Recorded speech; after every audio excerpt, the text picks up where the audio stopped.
Aujourd'hui, c'est le lancement de la grande équipe. C'est un projet en collaboration avec l'Institut de réadaptation Clémenceau, Femmes de foot, le Racing et tous ceux et celles qui feront partie de la grande équipe.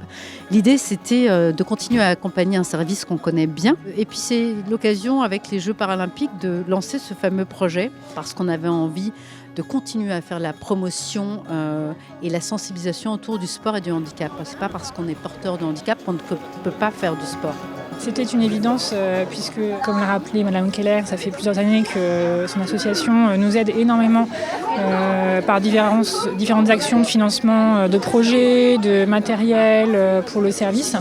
Et puis, étant donné que Femmes de foot a de forts liens avec le Racing, qui indirectement nous aide aussi, et que c'est quand même un acteur majeur au niveau régional du sport, et que le foot est un sport très fédérateur, très connu et qui fait consensus quand même pour beaucoup d'enfants, ça avait vraiment du sens.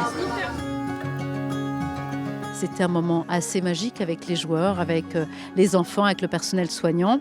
Et puis surtout, ça va être un projet qui va être porté sur toute une année, avec plein d'événements encore qu'on va faire, pour continuer à sensibiliser, pour continuer aussi à parler des bonnes pratiques. Qu'est-ce qui se passe en Alsace? Comment on peut, quand on a été victime d'un accident par exemple, pouvoir continuer à faire du sport? On est très content aussi d'avoir un parrain qui fera les Jeux paralympiques et aussi une marraine.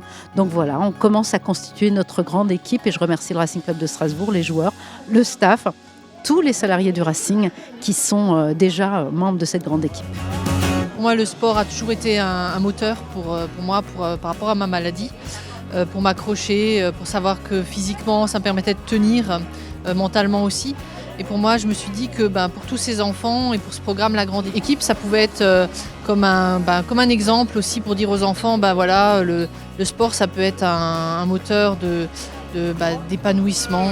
Le médecin qui m'avait soigné à l'époque quand j'ai eu mon accident de moto m'a demandé si je voulais être parrain et j'ai accepté parce que ça me touche directement. C'est des situations que moi j'ai vécues. Il y a des choses à échanger, il y a des petites tips à leur donner et puis j'espère pouvoir transmettre dans les prochaines actions aussi qu'on va faire.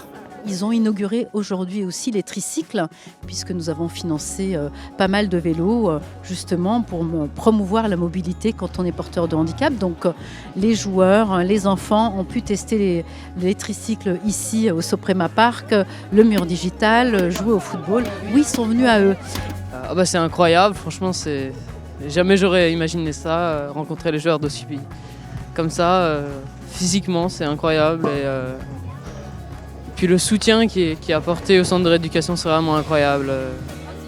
Ça nous fait extrêmement plaisir, nous les joueuses, de venir les accompagner durant cet après-midi. On a fait quelques activités, un peu de foot, des photos, le mur digital, on est super contents d'être là. Ah, j'adore le vélo. non mais c'est cool, on est là, on rigole avec eux, on fait la course. Bon, ils ont gagné mais c'est pas grave. Je trouve ça quand même exceptionnel et parce que ça se passe pas tous les jours et ce qu'ils font, c'est quand même incroyable. C'est un bon moment qu'on partage avec eux. Nous aussi, ça nous fait du bien de partager des bons moments avec eux, des goûters, des repas et de parler un peu de la vie. Là, on vit dans un monde où chacun pense, on va dire, un peu qu'à lui, chacun est égoïste et de fréquenter, de parler avec des jeunes dans une situation un peu différente que la nôtre, c'est toujours plaisant et ça nous met les pieds sur terre. Beaucoup d'émotions, beaucoup de joie et ça nous donne aussi de la force pour continuer à faire ce qu'on aime et de profiter de la vie un maximum. Pour eux, c'était un moment de fête, bien évidemment, mais je crois que tout le monde a à apprendre de tout le monde. Et les joueurs ont pu aussi voir des enfants qui ont, malgré leur handicap, un mental très fort. Ils se battent tous les jours. Donc je crois que chacun peut s'inspirer de l'autre. Ça ne va pas que dans un sens.